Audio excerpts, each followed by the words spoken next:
So let me just tell you what happened. Back in late 2014, I met a young lady online. Now she was in her 28, 29-year-old girl, and she had 2 kids.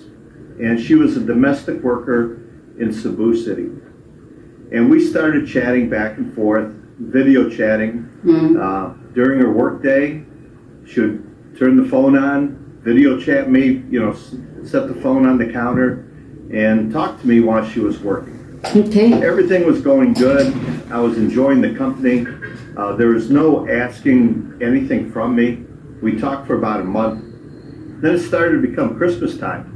And I decided I was going to be a nice guy and buy her a Christmas gift. I bought a Samsung phone on Amazon. That's the first mistake. Unlocked phone for about Don't give gifts to girls. $50. And I had especially when your relationship is still new. She received it, and that was like her Christmas gift for being nice to me.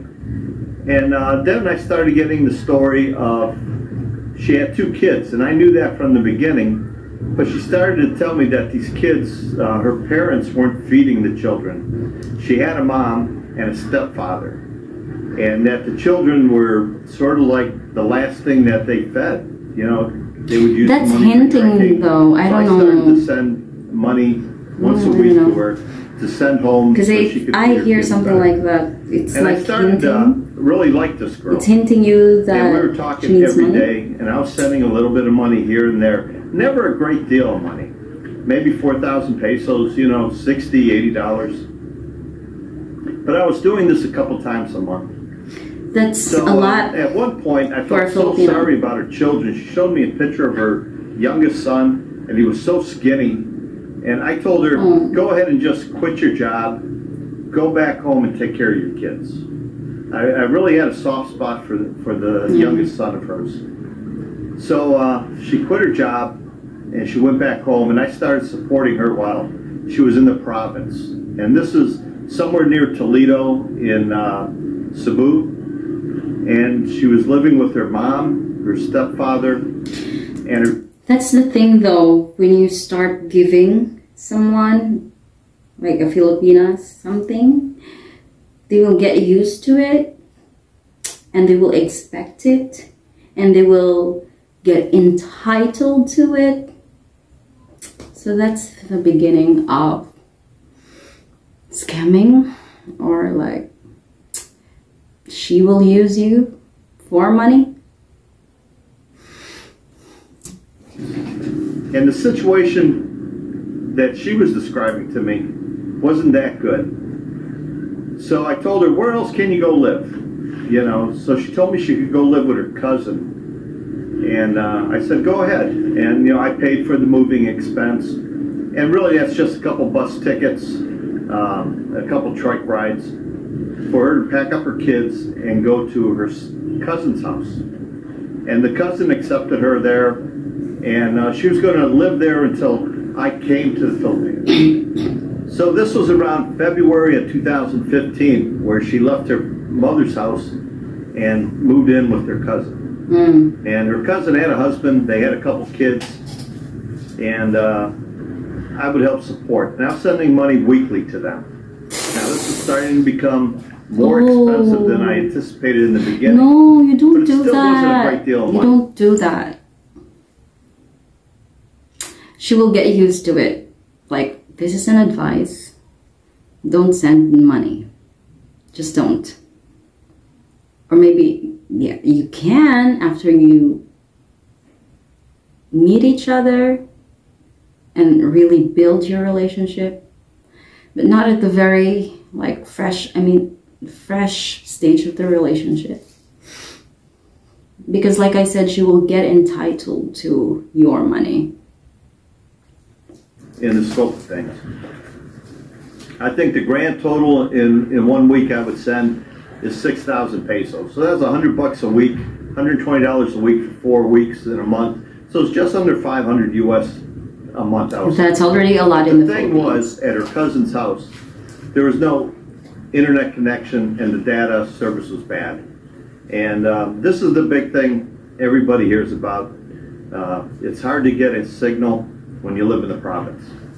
So we decided for her to move into town, move into Toledo, and stay at a boarding house with her and her kids until I got there. And my plans were to come in July. So we're in March now, and she's moving into a boarding house. You know, that's 5,000 pesos a month for the boarding house, 1,000 pesos for the electricity, plus they need food, clothes, and I just kept sending money every week with the anticipation of that this was going to be the girl I'm going to stay with when I come to the Philippines. Now the boarding house, I didn't like it. When I saw it on video chat, it was, you know, low-grade housing. It was something substandard that I would never live in or have anybody I love live in that house. So I started looking online for places to live.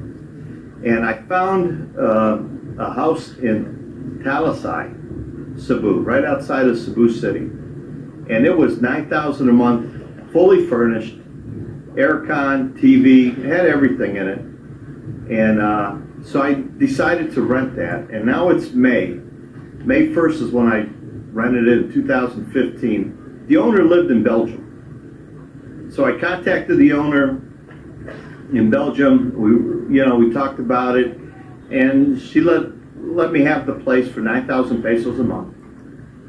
Now remember, I'm paying 3,000 to 5,000 pesos to live in a dump in Toledo. So this was an upgrade, and this is the house that I'm planning to live in when I come here in July of 2015. So I paid for her to move down, and I had to pay for a couple cousins to help her take all her stuff down there and move into this house. So they moved in, and now I paid the rent, I paid the security deposit. She's in the house now. And after a month, everything's going good. We're talking a lot. You know, there's a lot of video chatting. But the end of May, the landlord called me and said, "Mike, there's a guy living in the house." Ooh. And they run the air conditioning 24/7. They run the air conditioning all day long, all night long. Well, that threw up so many red flags to me, like, oh my God, what did I get myself into? So I contacted the girl, and I asked her, and she says, "Mike, I have something to tell you." Now we're in the first part of June, and in July, I'm flying to the Philippines to retire. So I go, okay, what is he going to tell me? And I'm expecting her to tell me that she's got a boyfriend there, she's trying to break off with him, you know, this kind of thing. No, she tells me, "Mike, I'm pregnant. I'm 6 months pregnant." What? My God, how blind am I? I never noticed that her belly was popping up. These girls are so thin, so small, you know, just blind trust, I guess. Yeah. So she's 6 months pregnant. I get really pissed off. And I said, well, you have no choice, but you have to leave. So I called the owner of the house, and I told him, I have to get her out of there. And, you know, I'm not going to pay rent anymore. And I didn't blame the homeowner. You know, I was going to take care of them financially, anything I owed them. But to get the girl out of the house, we got into this crying match. Oh, I have no money to get anywhere. I don't have nothing to go anywhere. So I had to pay her to leave. So I told the owner of the house, whose neighbor was a friend of hers, the neighbor of the house that this girl was in Talisay, I'll send 4K down to her. Once she's all the way out of the house and you have the keys, give her the 4K to go on her way. So after 2 days of blah, blah, back and forth, she finally moved out of the house. And she gave her the 4K, and then free money with her for a stranger. Now I just had to make it up to the landlord. Luckily, she had another tenant going that would rent that right away because it was a great price, good location. So all I had to do was pay the 2 months that I used and all the electric and water bill that it got accumulated. I didn't have to worry about the long-term lease obligations. But I had to cancel my flight. I decided, well, I'm not going to go now. You know, I'm going to just stay here. That, you know, the experience was so bad. I was devastated. I was heartbroken. And I decided I was going to just stay in the United States, work a few more years before I finally pulled the trigger and come to the Philippines. In the meantime, this girl ends up back at her cousin's house. And she's chatting me still. Now, I didn't block her. You didn't? Oh, you should have blocked her. I'm never going to send her any more money. Nothing. I'm the fool. I'm the foolish guy. I did the foolish thing. I did everything everybody told you not to do. Never send money without meeting the girl in person. Never get too involved with a girl until you meet her in person. Yeah. Definitely don't rent him a house or an apartment before you get there. That was bad. Very embarrassing because of the homeowner situation, and you know, I was humiliated that I was doing all this, and this girl was messing around with another guy. Basically a stranger. But it ended up being that a couple years later, this girl now has 4 children, and all 4 children have different fathers. So, you know, she still contacts me from time to time. Blocked her already. Block her already, I mean. You know, there's no money exchange, no load, no nothing. Lesson learned. You start off in these relationships with nothing involved but communication. And then you start with the load. Hey, let me send you some load. The girl takes the load. It's only a couple bucks. It's very cheap. Then you get drawn into a phone because their phone breaks. And because they don't have a phone, they can't talk to you anymore on video chat. And you're devastated. You want to talk to this person. You know, this is the person that in your mind you think loves you and you love them. And, you know, it just doesn't work out that way. When a girl asks you for something, even before meeting each other, it's a red flag already. That's the next step. You know, they quit their job and then you start sending them monthly or weekly support. Then once you're sending them the support, they don't like where they're living. And they need to live somewhere else. They need to live by themselves so they can talk to you, so they can have freedom. They're restricted living under someone else's roof. When they start hinting about money or things that they need, or I'll get you a small house to rent. Cut off contact. There until I come. That's already it's a step like a red flag by step process. And it starts off with that little bit of money in the beginning for loan. Then a little bit more money, a phone, a Christmas gift. Then a little bit more money, can you support me? And so you have time to talk to this girl all the time. It's just on and on. And then finally, when you're getting close to come and meeting them and getting close to being with them, they hit you with the news that they're pregnant, or they got a boyfriend, or they have a husband. Or they just block you altogether. So guys, all of you that think you're being scammed, maybe you are, maybe you aren't, but we're willing participants. When we first start, we're doing it because we want to.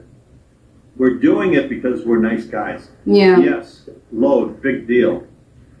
Yes, a phone, a couple $100, big deal. You know, we're making $1,000 a week, or more in some cases. 6,000 pesos a week is already my salary. A couple $100 a month. Honestly, it's more than my salary. You know, so ouch. But it slowly adds up a tremendous amount of money. And the girls here in the Philippines, that's a lot of money. That is a lot of money. Anything over $200 US a month to a Filipina that lives in the province, that's a lot of money. But you get drawn in to be that good guy, that knight in the shining armor that's coming to save her from poverty, and you take her from, you know, being a domestic worker or in a very bad job or no job at all, and then start to support her. And then you not only supporting her, but you're moving her into a better place to live. With the hopes that you're going to come there and live with her. But when that date gets close, that's when you find out if it's real or not. If she's there at the airport for you and welcomes you, just don't send money at all. Just don't. I'm glad to see you finally. Don't. You meet her and everything's great. That's great. Just don't. But a lot of cases, as that date gets close, as you have that plane ticket in your pocket, as you know the exact date you're going to land, something's going to happen. Either she's going to have a fight with you. She's either going to tell you that she has a boyfriend or a husband, tell you that she has more kids than she has, or she's just going to block you because the scam's over, because you're coming here. And when you meet someone face to face, the scam's over. So all you guys telling me all these things, how this girl's scamming you, I think it's more you're a willing participant in the scam. It's not, I don't think they start off as a total scam, but it grows, and the money that you give them is easy money. Yeah. And it gets in their head, oh, he's rich. I need another 5,000 pesos, he'll send it. Yeah. And you do, and you do. And I did. So, you know, I learned my lesson there. I've been scammed more than this one time. I'll share another scam with you later. It's not because I'm stupid. It's because I'm too trusting. I trust these people. And remember, I talked to her for 2 months before I said anything more than 2 months is such a short time. And then it was a Christmas gift. And then it was the child that needed care. Just don't send anything. I didn't want her working for nothing as a domestic. And then I wanted her to have her own place. And then I wanted her to be in a place that we could live in together when I got there. And as time got close, here it is July, I'm getting ready to get on the plane. 2 weeks before that, she tells me she's 5 or 6 months pregnant. So let me know in the comments section what you think about this story. Okay. It is factual. It is truth. It did happen to me. I'm so sorry for you that it happened to you. But again, like I said, don't send any money unless you already meet each other and you already established your relationship and you're gonna marry each other already. Then you can maybe combine your money like that.